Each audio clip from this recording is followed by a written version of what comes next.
A confirmed tornado in Massachusetts and severe storms across the Northeast marked one of the most critical days of September 2025. On Saturday afternoon, a fast and violent system left behind flooding, property damage, and thousands without power. The most significant event occurred in Worcester County, where the National Weather Service confirmed that a tornado touched down in the town of Holden around 4 p.m. Radar detected debris in the air and winds exceeded 60 miles per hour. The impact was immediate, with fallen trees, scattered branches, and damaged homes. Despite the severity, no serious injuries were reported.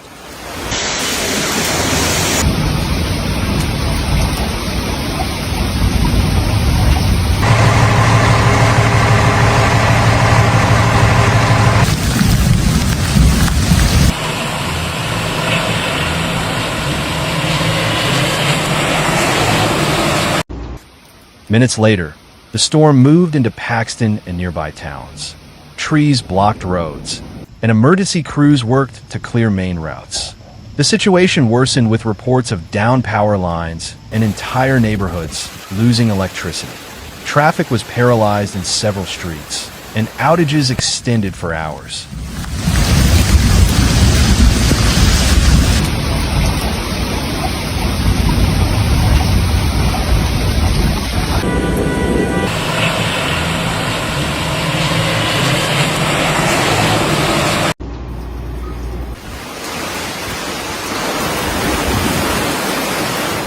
But the worst was yet to come.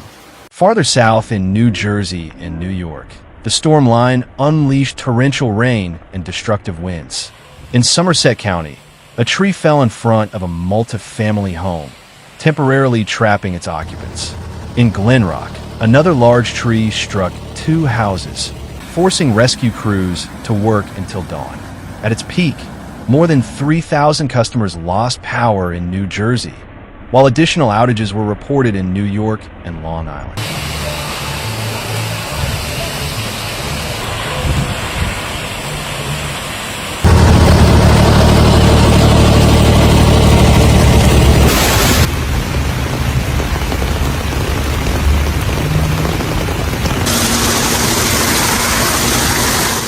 In New York City, conditions shifted abruptly.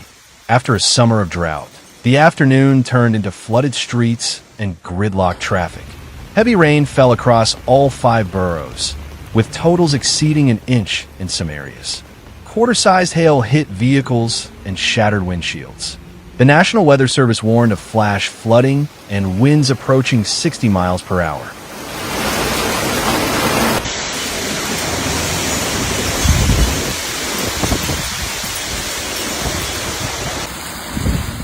The numbers kept rising. By 6 p.m., the agency had issued multiple severe thunderstorm warnings and a tornado warning for Dutchess County, though no tornado was confirmed there. Meanwhile, frequent lightning was reported across New Jersey and Connecticut. Authorities urged residents to stay indoors and avoid unnecessary travel.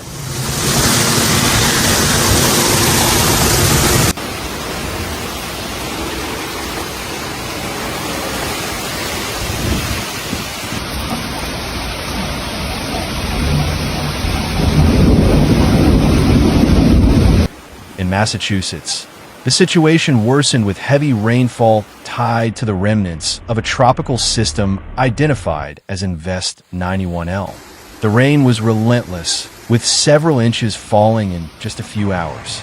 In Boston, Worcester, and Springfield, streets turned into rivers as drains overflowed. Vehicles were stranded and evacuations were ordered in low-lying areas. Public transportation faced major disruptions. Flooded subway stations, suspended trains, and widespread delays at Logan Airport.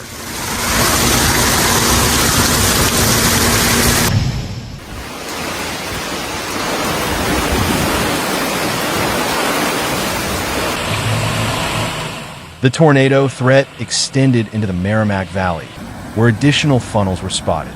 The National Weather Service later confirmed at least 3 tornado touchdowns across the state, rated between EF1 and EF2. Hail reached golf ball size, and gusts exceeded 70 miles per hour.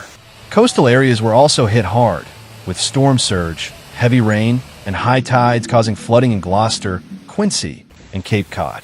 Ferry services were canceled, and seawalls were breached in multiple locations.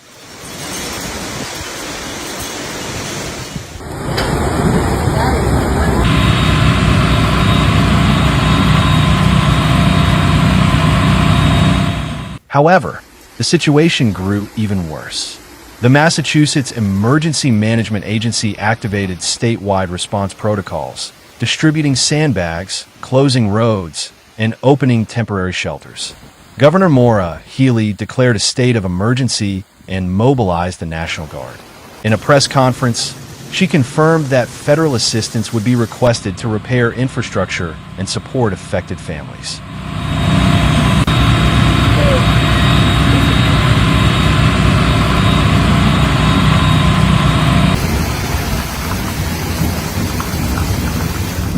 As night fell, the storms began to weaken, but the damage was already done. More than 300,000 customers were left without power in Massachusetts. Schools and businesses announced closures for Monday, and cleanup operations began. The National Weather Service explained that the severity resulted from a combination of tropical moisture, atmospheric instability, and frontal boundaries. Scientists added that such hybrid events could become more frequent in the future due to climate change.